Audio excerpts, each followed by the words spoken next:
suis Nina Baron. Je vous explique que l'être humain, en réalité, c'est une créature. Si c'est une créature, c'est un enfant de Dieu. Elle vient de Dieu. Comme toutes les créatures d'ailleurs.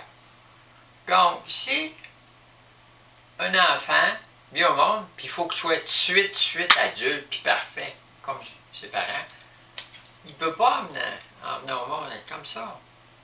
Il faut qu'il passe par des étapes, puis qu'il apprenne. Les étapes, ça fait des étapes d'une vie matérielle, puis après ça, d'autres sortes de vie immatérielles ou semi-matérielles, ou bien d'autres choses possibles. Puis ça monte, puis ça finit jamais. Parce que là, on n'a plus affaire juste à une vie matérielle, tu nais puis tu meurs. Ben non, tu as affaire d'éternité avec ton Dieu. Tant que lui, il veut mettre le commencement puis la fin de l'éternité. Donc, tu as à apprendre. Mais pour apprendre, ne veux pas. Il faut que tu explores. Puis tu explores dans quoi? Tu explores dans tout ce qui existe. Puis tout ce qui existe, c'est des lois cosmiques. Mais les lois cosmiques, il y en a des constructives, il y en a des destructives.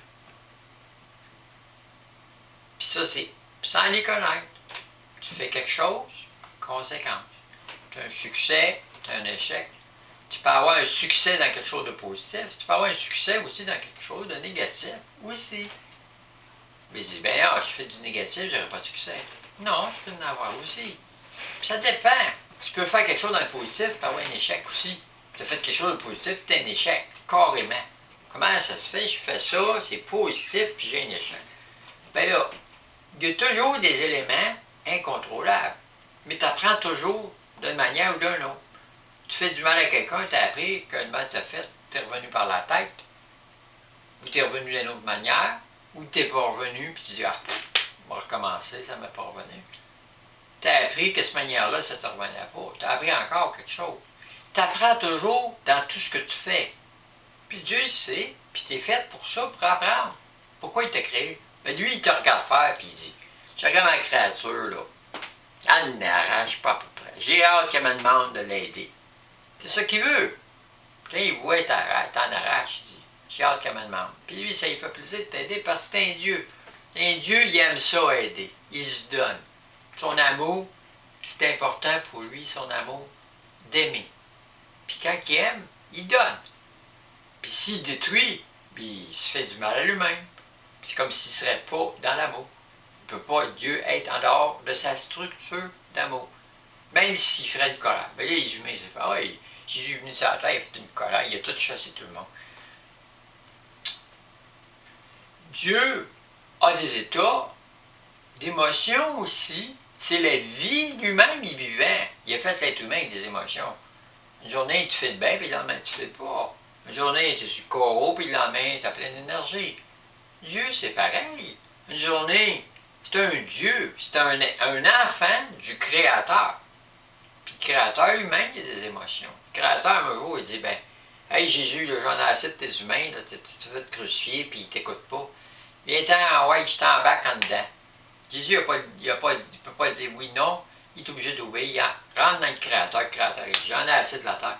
Aujourd'hui, le Créateur, il fait une colère. Pourquoi? Il ne l'a pas fait hier, mais là, il en a assez. Il est face à terre. Puis les conséquences sont très graves. Parce que là, ses émotions, tu sais. Un gars, il a une femme, puis une journée, il est bien content, il fait une fête à la femme, puis le lendemain, il fait le poids, il est allé, puis il s'est fait. Il a perdu son emploi, il arrive à la maison, puis sa femme a fait une petite coche. Tiens, toi, divorce tout de suite, tu t'en vas. Son émotion le portait à faire quelque chose, il y a des conséquences extrêmes. Puis, dans la vie, c'est comme ça aussi. Les humains sont faits comme ça, parce que c'est des créatures qui viennent de Dieu. Une journée, ils font un bon coup, le lendemain, ils font le pire des coups de leur vie. Ils vont faire la pire des conneries. Puis là, les autres humains, regarde, il a fait la connerie de sa vie. Ils condamnent. Ils ne sont pas mieux non plus, ils sont forts la même affaire. Mais, pour dire que le mal, c'est une partie de Dieu. Puis Dieu lui-même peut faire des affaires, des fois, qui peuvent être vues mauvaises. Mais lui, il ne peut pas faire des affaires mauvaises. C'est Dieu. S'il fait quelque chose de mauvais, Dieu a sa liberté, il a le droit de le faire. Mais là, on dit, bien, Dieu a fait le mal. Mais non, on doit dire que Dieu fait le mal. Mais si Dieu fait une colère contre quelqu'un, la personne dit, il a fait une colère, il nous a fait ça, il est mauvais. Il ne peut pas être mauvais. Il faut admettre qu'un Dieu, ça ne peut pas être mauvais. Jamais. Il ne peut pas. Il peut faire une colère, mais il ne peut pas être mauvais. Parce que lui-même, c'est un enfant d'un autre, puis c'est des lois de construction. Est-ce qu'une loi de vie qui donne des vies peut être mauvais? Mais une loi de vie peut, à un moment donné, blesser en voulant aider quelqu'un ou corriger quelqu'un qui a été croche ou essayer de te redresser, mais il redresse de manière plus raide. Il ne met pas les gants de boulot tout le temps, parce qu'aujourd'hui, il n'en met pas. Fait qu'il redresse plus vite, plus raide, ça fait mal à la créature. Là, elle dit Dieu il est mauvais. Il n'est pas mauvais. Il n'a juste pas mis de gants, de velours, puis il agit parce que lui, il a une émotion, il dit c'est assez. C'est tout. Il n'est pas mauvais. C'est sa volonté. Donc, Dieu, d'après les Écritures, il a dit des affaires. C'est fixé, coulé dans le béton. Mais non. Même s'il aurait écrit des trucs, il ne les a pas écrits. Les extraterrestres qui ont parlé à des humains, les humains ont dit, on a entendu l'Esprit de Dieu, puis on a écrit ça. Puis les extraterrestres parlent à des humains. Il faut qu'ils soient proches des humains, semblables aux humains. Les humains sont faits de vérités et de mensonges. Donc, ceux qui ont écrit ça, c'était des vérités et mensonges. Et ça, c'est l'Esprit de Dieu. Si l'Esprit de Dieu parlait directement aux humains, il détruirait, parce que Dieu, c'est une puissance tellement grande, s'il parle à un humain, l'humain n'existe plus. Fini, direct. Jésus, pour venir sur la terre, il a fallu qu'il perde toutes ses propriétés pour ne pas détruire les humains.